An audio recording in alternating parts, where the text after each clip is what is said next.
Hi,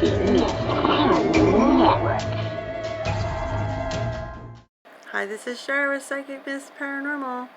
You know, when I started ghost hunting about 40 years ago, the only equipment we had were cameras that took film, a cassette tape recorder to record voices, and a flashlight. That was the equipment. There were camcorders, but they were really big and bulky, and you had to buy a cartridge for them too, so that, you know, everything was on tape. So, and they were expensive. And now, these days, there's so many great pieces of ghost hunting. But for today, I want to explore the changes between cameras that were about 15 years ago as opposed to cameras today. And these are digital cameras. So I have a camera that was from about maybe 15 years ago or so, and it's a full spectrum digital. And this other camera that I have that I'll show you is a camera maybe from 2 or 3 years ago.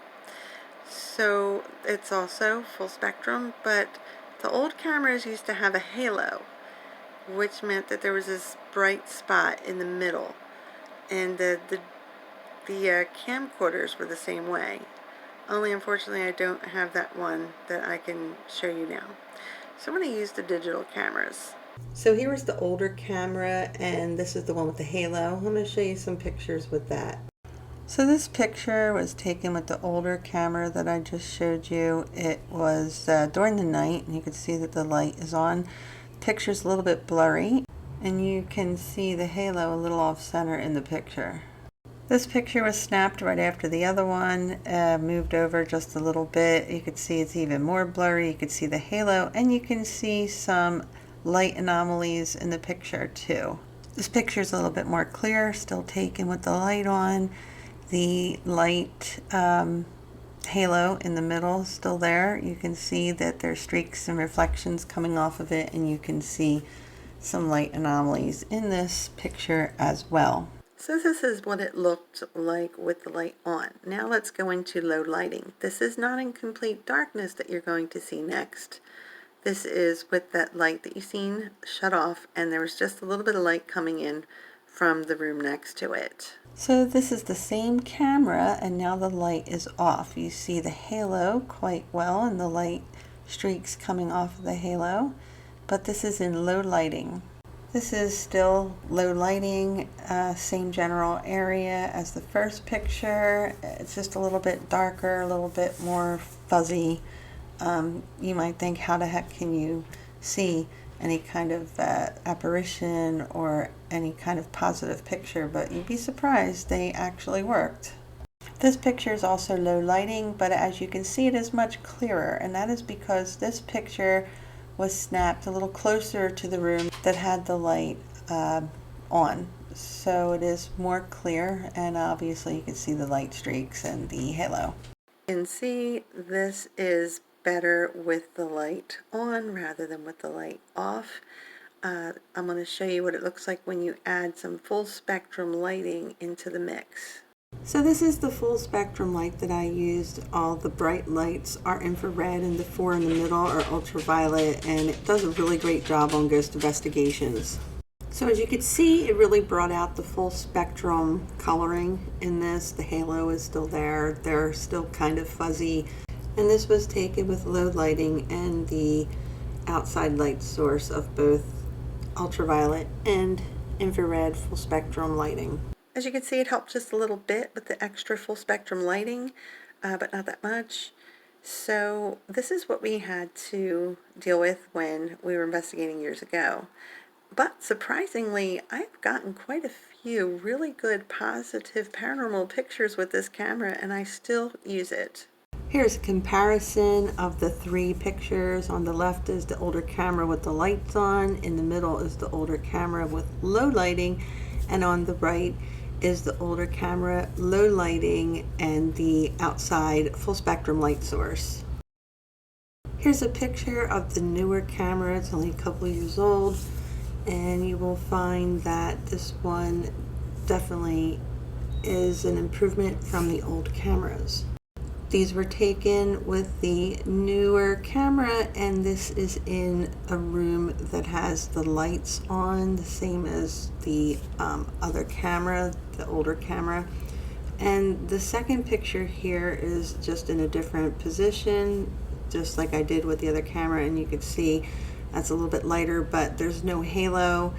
The picture is a lot more crisp and clear, and yes, you can still see a few light streaks, but the pictures are better. This is the other side of the room. As you can see, it just looks like a nice clear picture with a little bit of pink because of the full spectrum.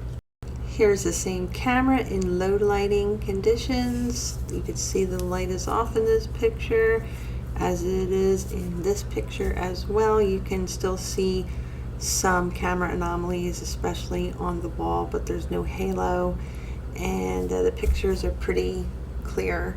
This picture here is a little bit lighter, and it's only because it is really close to the room that has the light that's coming into this room, but it's still very low lighting conditions.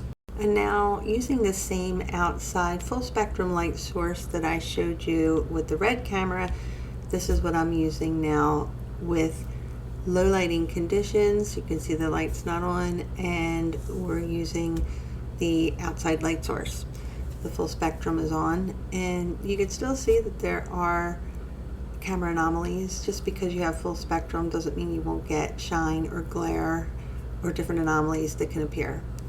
So the picture is still very crisp and clear, and the full spectrum outside light source doesn't really seem to make too much of a difference with this particular camera. So here's a comparison with the newer camera. On the left is with the lights on, in the middle is low lighting, no lights, and on the left is the low lighting with the outside full spectrum light source. One last comparison of the two cameras, the older one on the left, the newer one on the right, and this is the best of the low lighting. I mean, it's night and day really, but like I said, experimenting with different light sources and in different situations and with different cameras can really make a difference for all different kinds of cameras. So you should try everything out. Camcorders were the same. They had the halo in the middle, and you know, sometimes that could cause extra glare and camera anomalies too. Even if you are filming in no light, it could still flash off of something or bounce off of something is what I should say. So obviously there's a big difference between the two cameras, and things have really come a long way since Paranormal Investigation quite a few years ago. The pictures with the black camera, there's no halo, the pictures are brighter, they're crisper. The only thing was that I'd noticed the outside light source didn't really help the full spectrum newer camera too much, but this doesn't apply because all cameras are different, so you have to try them out. Sometimes that extra lighting can give you a few more feet or even yards of distance that you can see in the dark. Note that this demonstration was done with low lighting and not in complete darkness, because most investigations don't happen in complete darkness. It's not really necessary to have that in order to capture some really cool evidence. And it's safer too, to be able to see where you're going. You know, you can have it pretty dark, and we have been in really dark conditions where the only light that was coming through was maybe through the window. But I just thought that this comparison would be neat, and I really wanted to show you how crazy the cameras were back in the day. I also want to note that not all cameras that had halos back in the day were as bad as this. Some were worse, some were better. But like I said, I got really good results with that camera, and I get some really good results with my new camera too. So it pays to experiment. This is Cher with Psychic Miss Paranormal. I hope you enjoyed. Have a good night.